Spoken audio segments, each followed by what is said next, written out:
Hey Void, how you doing? Okay, trying to keep my pace up here. Backlog ain't gonna fight itself.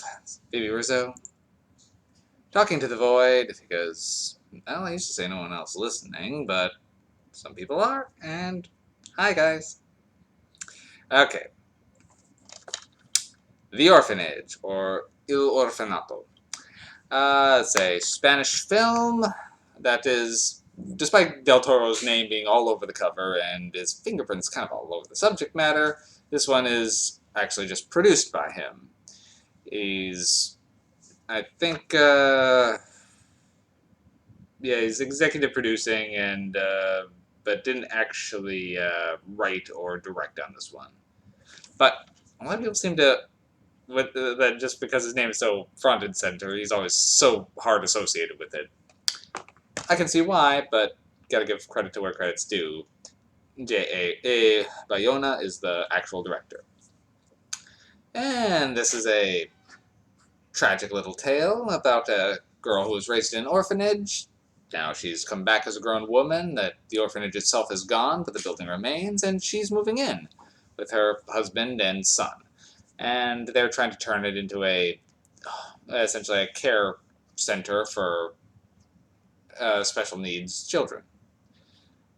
However, as they move in, some strange things happen, particularly after they go to the beach, and their son seems to have found a new invisible friend. He already had one or two actually, but now he seems to be talking to some new people, and well, strange things start happening. Um, for things really kind of come to a head as essentially he plays this treasure hunt game with his mother, and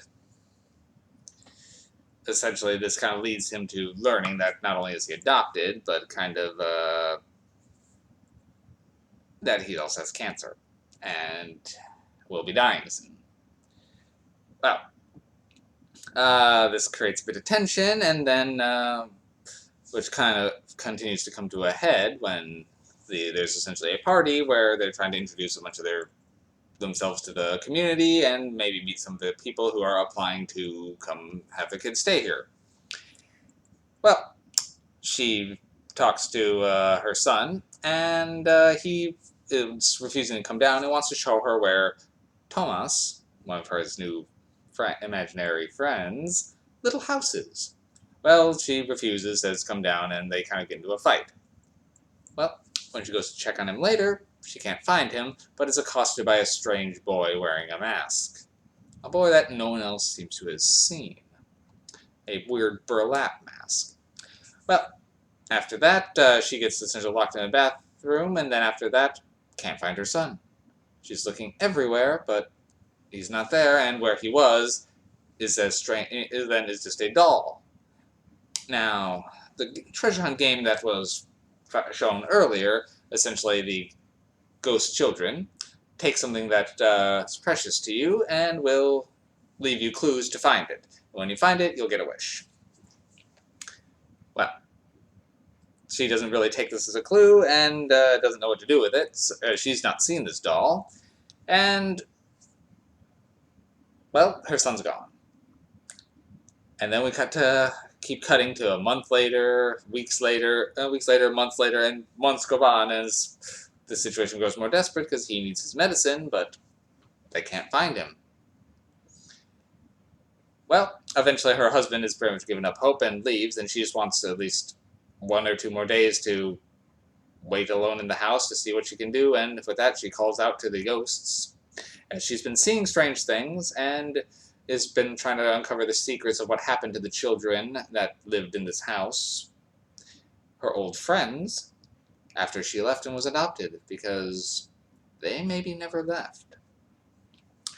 So, this one's definitely a tragic tale of since you learn some horrible things that happened to these poor orphans, as well as it's one of those movies where not everything necessarily ends happy, but it's more of a bittersweet thing. I won't go into kind of the details there, but this is kind of a powerful movie, and it gets me misting up towards the end every time.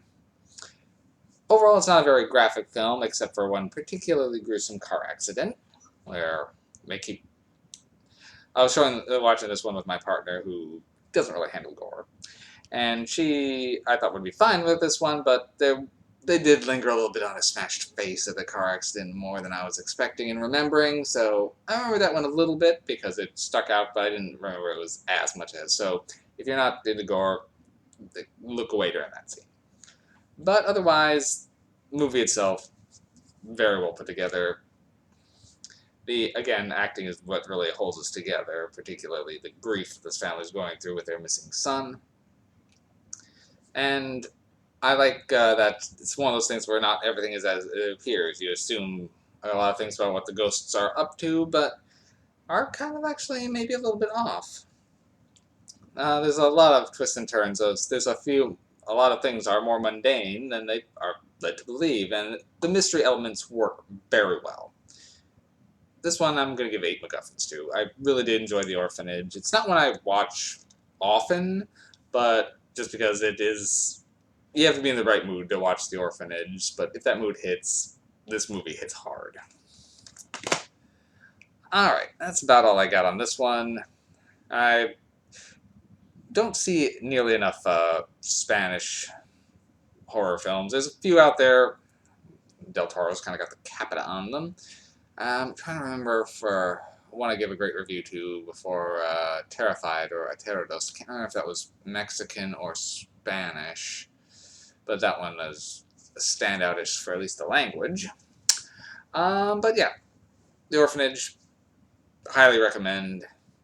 This one does pop up every once in a while, but I think it needs more attention because it does seem to get lost in the shuffle sometimes. So do highly recommend it. I don't know if I said the year on it earlier, but it was 2007. Check it out, boy.